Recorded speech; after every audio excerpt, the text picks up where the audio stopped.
Well, as I've been getting to know my father-in-law, Ernie Nevers, more about my husband's father, I've joined some Facebook pages, and there's a lot of controversy about Travis Kelce. So I thought maybe I'd give him a message from the past from Ernie Nevers.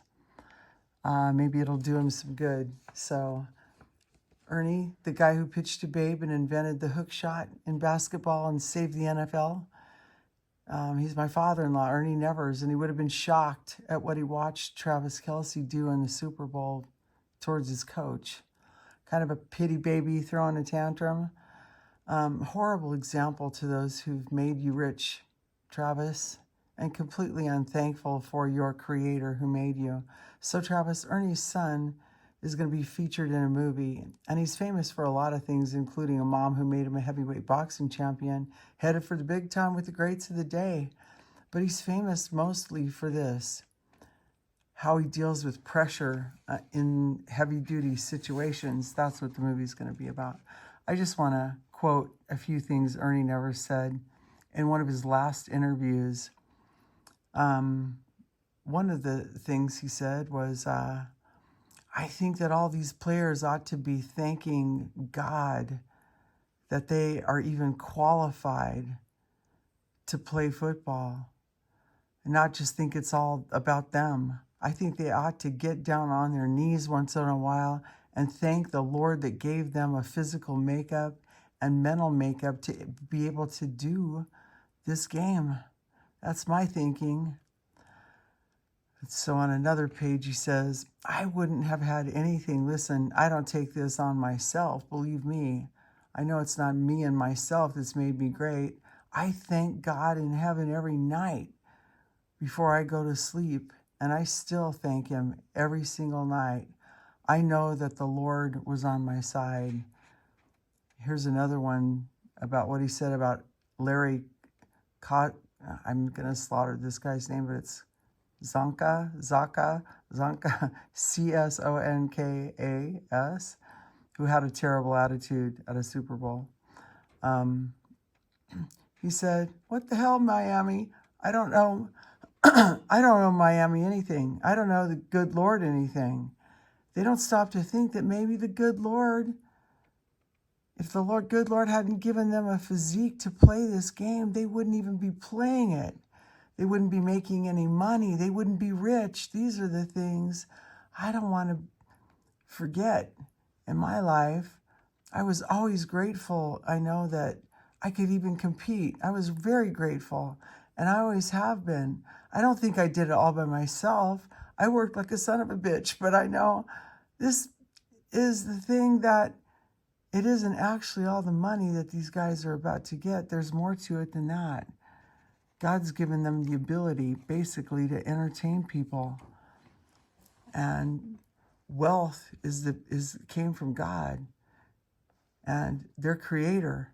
They shouldn't be bossing everybody around like they're the creator, right? With their bad attitudes. So, my husband grew up on an airport with a World War II bomber pilot who taught him how to be a heavyweight boxer who is going to be trained by Rocky Marciano. So attitude is everything to crashing your plane. You have the wrong attitude, you crash your plane.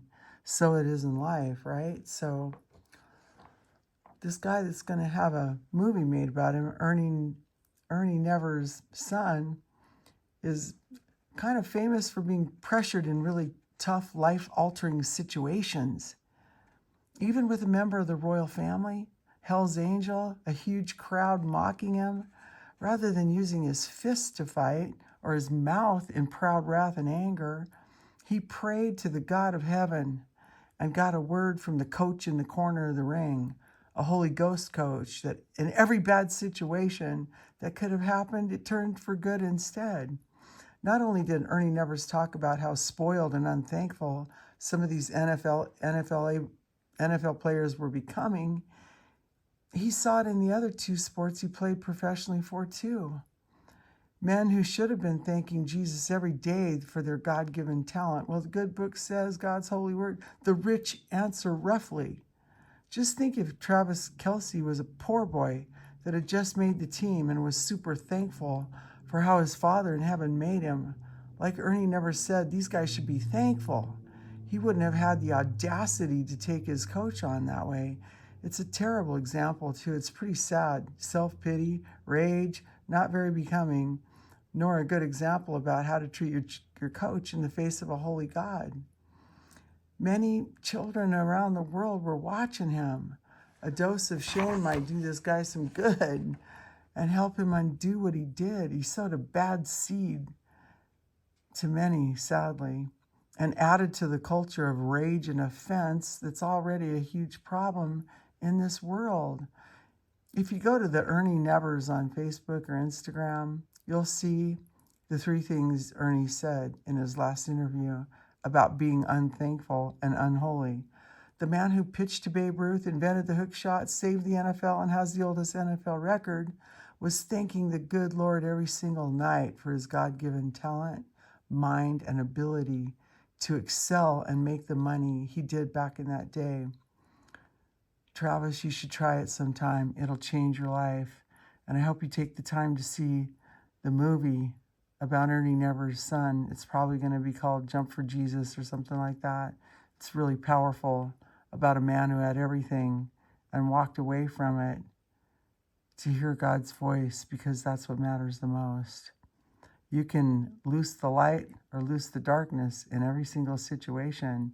And this is going to be a great movie with a message about how everything can change if you take 5 seconds to pray. You won't be a carnal man. You'll do what's right in the face of God and in the face of people, and change not only your destiny, but maybe other people's too. So these are great video clips here. I have one about the spirit of Stanford with Ernie Nevers, and this is another one I grabbed, Saturday's Millions, scenes with Ernie Nevers. What's really great is you can hear Ernie talking in these ones. So you can look up our clips. They're on YouTube at Gene P. Sullivan is the channel. And hope somehow this gets into Travis Kelce's ears at some point.